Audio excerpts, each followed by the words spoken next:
Hello, I am NXT champion Finn Balor, and you should subscribe to the YouTube channel Smack Talks.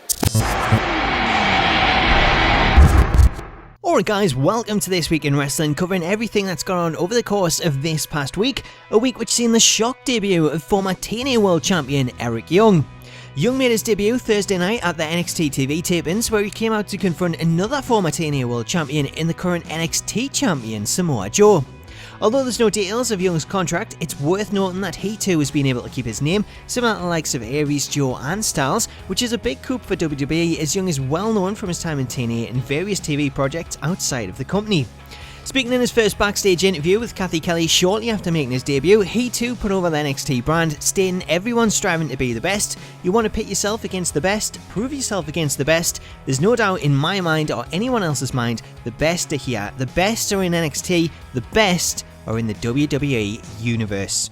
He was then asked what it meant to finally be here in NXT, where he said, "This means the world to me, this is where I belong, this is where I've always wanted to be." So that might come across a little bit harsh towards TNA, but it's been reported that both sides parted on bad terms, with TNA lowballing Young with a new contract offer, and reportedly still owing both him and Bobby Roode a six-figure sum, which was one of the reasons given as to why both he and Roode did not re-sign with the company.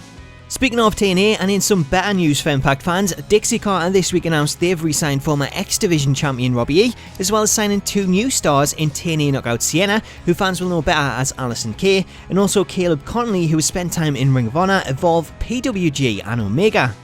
Getting back to WWE, and it's the news you've all been waiting for, as John Cena is set to make his return from injury next month on the May 30th Memorial Day edition of Monday Night Raw. Cena broke the news on Twitter, tweeting, "They said the surgery recovery time is 9 months, but I'm ready to go in 5. This Memorial Day Cena is back on Raw. Hashtag never give up." Staying with WWE, and Alberto Del Rio spoke to SoloWrestling.com during the recent European tour, and he revealed WWE's plans to break up the League of Nations. The news came when the interviewer asked Del Rio if they'd be working with the Wyatt family, to which he responded, "Actually, we will not do anything else with the Wyatt family because there are so many injuries within the company. We as a group have never worked very well, so we decided that it is better to separate." He also went on to say the only reason the group was initially formed was as a means to get them all on the WrestleMania card. Surprise, surprise. Also coming to an end this week were the contracts of former NXT and SmackDown announcer Rich Brennan and former WWE host Kyle Edwards, both of whom were released from their contracts. In some opportune timing, WWE also announced this week changes to the WWE Network Terms of Service, bringing in a change that sees user accounts limited to one stream per account, meaning anyone currently sharing a WWE Network account will no longer be able to watch the network at the same time. But with Payback coming up this Sunday, then why not take the opportunity to take out the network subscription for just $9.99? Best of all, you get your first month absolutely free.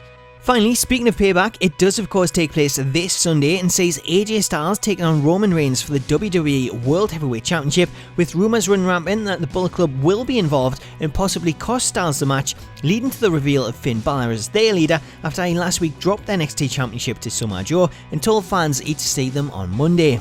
However, in an update to that, at an NXT live event this week, he told fans that he is NXT and he's going nowhere. WWE also backed up that by announcing that he'd be taking on Samoa Joe in a rematch for the NXT Championship at the next TakeOver event, but it didn't stop them actually teasing his main roster debut by putting out various content asking when we'll see the Demon on Raw. As for the rest of Payback, you can see the match card on the right of the screen, but there's also the little matter of Vince McMahon making an appearance to decide the fate of Monday Night Raw. He'll be announcing who takes charge in the weeks to come, so will it be Shane? Will it be the Authority? That is something we'll have to wait to find out, but it wouldn't surprise me in the slightest if Vince was to go another route and announce a brand split, with both parties taking charge of their own show. Anyway guys, that's all for now, but let me know your thoughts on that and all of this week's stories in the comments. I hope you've enjoyed it, and if you did, I'd really appreciate you leaving a like. Have an awesome weekend, enjoy Payback, and until next time, I'll catch you later.